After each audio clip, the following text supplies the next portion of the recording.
नमस्कार दोस्तों, कुल्थी की दाल के बारे में बात करते हैं। ये किडनी स्टोन को निकालने के लिए बहुत अच्छा काम करती है। जो रीनल स्टोन होते हैं, उसमें ये बहुत अच्छा काम करती है कि कितनी कैसे इसका प्रयोग करना चाहिए और क्या-क्या इसके फ़ायदे होते हैं, इसके बारे में बात करते हैं। जो कुल्थी की दाल होती है, आयुर्वेद के अनुसार वो उसकी तासीर गर्म होती है। वो वात और कफ दोषों पे काम करती है और पित्त दोष को बढ़ाने का भी काम करती है। अब बात करते हैं कि कैसे इसका प्रयोग करना है। 15 से 20 ग्राम की मात्रा रात को 1 लीटर पानी के साथ इसको भिगो लीजिए। सुबह उसको उबाल लीजिए, जब ये आधा रह जाता है तब उसको बंद कर लीजिए। उसके बाद इसको छान करके पीना है। करीब 30 से 40 एमएल की मात्रा इसका ले सकते हैं। एक प्रकार से इसको काढ़ा मान सकते हैं और जो दाल बच जाती है, उसका खाने में प्रयोग करना है। उसको फेंकना नहीं, वो भी बहुत अच्छा काम करती है। उत्तराखंड में इसका काफ़ी प्रयोग किया जाता है। कुल्थी की दाल कैसे काम करती है? कुल्थी की दाल जो कैल्शियम ऑक्जेलेट से बने हुए स्टोन्स होते हैं किडनी में, उसको तोड़-तोड़ कर निकालने का काम करती है। साथ ही वहाँ पे मूत्र की मात्रा को बढ़ाने का काम करती है, यूरिन ट्रैक्ट को साफ करने का काम करती है। ये इसका काम करने का तरीका है।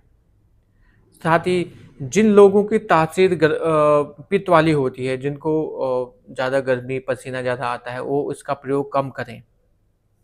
साथ ही ये जहाँ पे ब्लीडिंग होती है, जैसे ब्लीडिंग पाइल्स, वहाँ पे इसका प्रयोग नहीं करना चाहिए।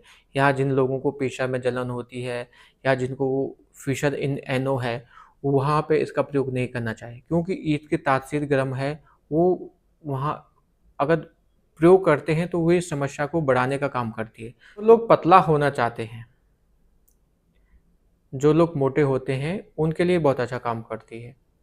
अर्थात ओबेसिटी को कम करने का काम करती है, कोलेस्ट्रॉल को कम करने का काम करती है, फैटी लीवर में अच्छा काम करती है, स्प्लीन और लीवर का साइज़ बढ़ जाता है, हेपेटोमेगाली, स्प्लेनोमेगाली अगर इसकी समस्या है, तो उसको भी कम करने का काम करती है।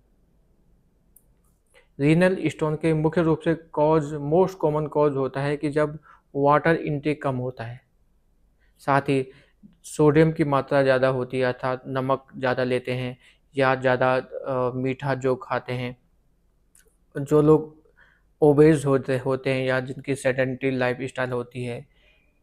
फैमिली हिस्ट्री भी देखी गई है रीनल स्टोन में और साथ ही जो लोग कैल्शियम सप्लीमेंट्री ज़्यादा लेते हैं या जिनको यूरिक एसिड होता है, उसको उनको रीनल स्टोन होने के चांसेस भी बढ़ जाते हैं।